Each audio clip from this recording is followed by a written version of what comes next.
Alright, I'm going to do something here that could probably get me in a lot of trouble. I'm going to mention exams. Oh, won't somebody please think of the children? I know people hate exams. They hate talking about them, they hate thinking about them, and they hate, worst of all, they hate doing them. But the problem with exams is ignoring them does not make them go away. My one very simple piece of advice is that when the exam dates come out, go look at them and write down all the dates, the times and the locations.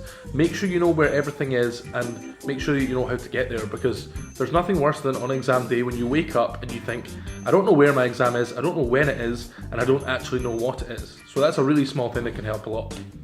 The thing that I learned last year that I wish I'd known from the start was that exams don't mean anything. And obviously, yes, it's good to pass your exams and do well in your course, and it's a really good way to show that you're doing what you want to be doing. But exams don't say anything about who you are. What they say is this is how much you know about this thing at this particular moment in time. But it doesn't tell you anything about who you are as a person. All the things that are amazing about you are still true regardless of an exam result. So don't get too stressed out. Don't worry if you don't do so well in your exams, or you maybe could have put in more effort or whatever, because at the end of the day, you're still who you are regardless of that exam.